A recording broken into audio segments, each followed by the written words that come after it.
This is in reference to Billy's talking points memo from Thursday, February 12, 2015. Are you safe? And again, I always have to laugh when I repeat Billy's a title line, in the sense that I just don't have no idea where he could possibly come from. And hopefully I can even get to all the points and refute them point by point by point, because I just you know, I don't know. I think I need to tear Billy a new rectal cavity, because it's, whatever it is, it's coming out of that area right now. So Billy goes into that there are Muslim fanatics out there all over the place, and that they're coming to get us, and that he has proven beyond any reasonable doubt that the terror threat in the United States has gotten greater. So he brings on somebody who is someone in the FBI and says, you know, basically the guy says that we don't, you know, that basically he says, oh, well, we can't keep track of every single person who may or may not be a terrorist, and their opportunity may or may not come here. So, so Billy uses that to basically say, oh my God, they're coming after us, you know. So let's go down to that. So he's saying that there's beyond you know, any doubt that this has gone on, and he goes on to the fact that, you know, 4 people have been killed, and that and I just want to just break away from that for a second. Okay, so there is a problem in northern Iraq and Syria that ISIL has a couple thousand square miles worth of stuff, and that Billy, who has an audience of approximately 3 million people, most of them are over 75 or 72 and white and live in the heartland, so to speak. You know, out of an audience of possibly 300 million, that ISIL is going to come after and come and get them. And you know, he doesn't talk about how they can do that. He just says that they're going to do it, but we should be scared because someone in the FBI said we can't possibly keep track of every single person who may or may not have an opportunity to come here. And he goes on to talk about, you know, like I said, so ISIL's over there in Syria and Iraq, and yes, they have possibly have a couple new startups in Libya and in Egypt. Well, Egypt basically is a dictatorship right now, and Libya, who knows what the hell what's going on in Libya, because they've got a lot of problems. Hopefully they can keep pumping oil. Hopefully they can establish some type of government. In Egypt, the new guy in there has taken away some liberties, let's just say. So, you know, hey, it's not that hard for a couple couple doofuses with nothing left to do to say, oh, let's just become ISIL. Let's just start acting like ISIL, and you know, we're in cahoots with them. You know, is there any communication between them? I don't think so. Is it easy to just start up a little gang and protect a little bit of turf that you want out there? Yes, it is. Is there ready access to guns, etc. out there? Yes, there are. Are there people that are willing to supply those guns to you so that you can, you know, wreak some type of havoc? Yes, there are. You know, and of course, Billy indicates that these people are free to travel. They're free to travel all over the world. They're going to come in here to get us. Okay, you know, we have a lot of things in place here in the United States. You know, if someone comes here to the United States, they're not bringing anything with them. There's not going to be any more diaper bombers coming in here. You know, underpants, underwear, diaper bombers, whatever. They're not coming here. You know, we got stuff to protect us from that in all the major cities that fly to the United States. Okay, once they get to the United States, how are they going to get the ammo? How are they going to get the money? Who's going to transfer the money?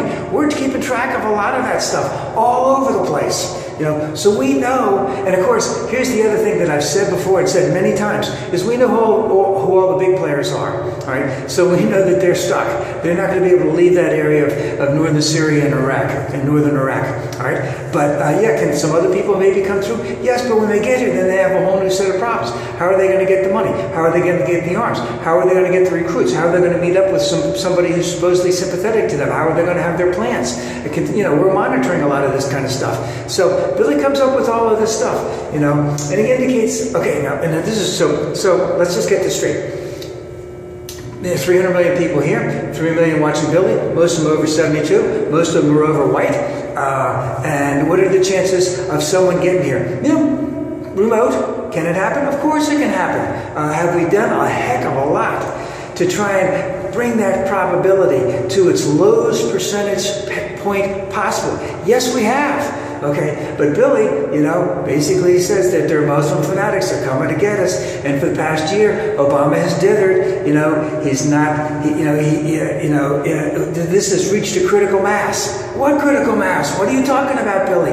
How many of them are actually going to get here? What percentage of people are actually going to get here?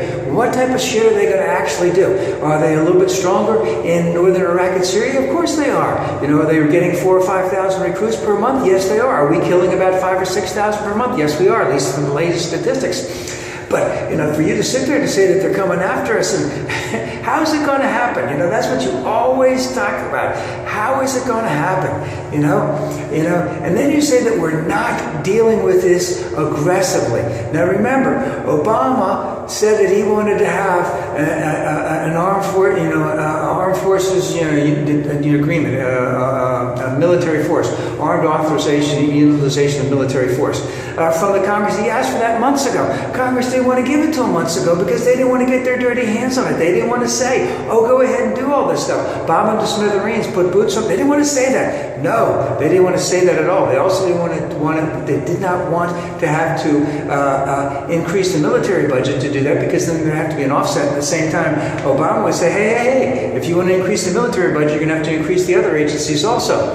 So they didn't want to do that. The Congress did not want to put their hands on it, because they also wanted to say, oh, if he does great, but we were behind him all the way. And of course, if it fails, they're going to, we had second thoughts about this the entire time. So, you know, that's how they play the game. And Obama has asked for this for a long period of time. Now, I don't want to even go into what's going on for the last 6 months or so, but we have worked as best we possibly can with a vast array of different politics that are going on in the Middle East, ideologies that are going on over in the Middle East, sects that are going on over in the Middle East, religious differences that are going on in the Middle East, races of people that are different over in the Middle East. We've dealt with as that and trying to make it work as best we possibly can. And I want to bring up one other point real quick here, because I just watched a teeny bit of your little segment after that where you brought on some guy and you tried to harass him.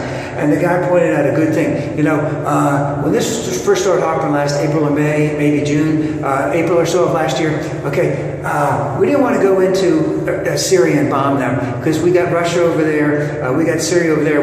We didn't want to get involved in the Syrian civil war, because then we might have to put boots on the ground. We wanted to work with Syrian people. That doesn't look like that's going to happen much at all. So that's one reason why we didn't do a whole lot. We didn't want to invade different people's airspace. We didn't want to go into Iraq. Remember, and of course, they all want to say that, we withdrew troops. No, remember, we wanted to continue to have troops in there after 2011. Iraq said no. Their leaders said no. They said, we can handle this. We got to get out of it. Politically, they had to get out of it. They couldn't have boots on the ground anymore from the United States. So it wasn't a United States thing. It was an Iraqi thing. And in the meantime, when ISIL first started going, what happened? The Iraqi believe Shia troops, Mosul and all those other things, they cut and ran. They had a very small force from ISIL, not backed up by a whole lot of armaments, and the Iraqis just dropped their weapons and ran. So they got all kinds of weapons, and they were able to take over some territory. So Obama has been aggressively, and I mean aggressively, working with our partners to get the most out of this as we can. I do believe that an Iranian general just said the other day that they're on their last legs, meaning ISIL is on their last legs. As again, I've said for many times, they're landlocked. They can't go anywhere. We know who their leaders are. They're not going to get out anywhere. You know, and then Billy, you have the audacity to come out there and just say, you know, that Obama's legacy is being affected by that. If only one person comes in, you know, and then you even say, oh my God, that Obama doesn't understand this. Of course he understands that if there's any type of terrorism that happens in the United States soil, of course he's going to be blamed for it. And of course, people like you and everyone else on the far right who has never come up with a plan, who hasn't said exactly how we're going to defeat him, you know, because what we found out every single time, the same thing with the Affordable Care Act, when you're asked to come up with your plan, it's very similar. This plan that you would have had 6 months ago would have been very similar to Obama's, except for boots on the ground. But at the same time, there's no way Republicans would have done it at that time. They're willing to do it now, maybe. We'll see what happens. But this whole thing about are you safe, Billy, You know, the only thing you're safe from, you know, is from your audience who loves you. You know, but other than that, you know, you don't make any sense whatsoever.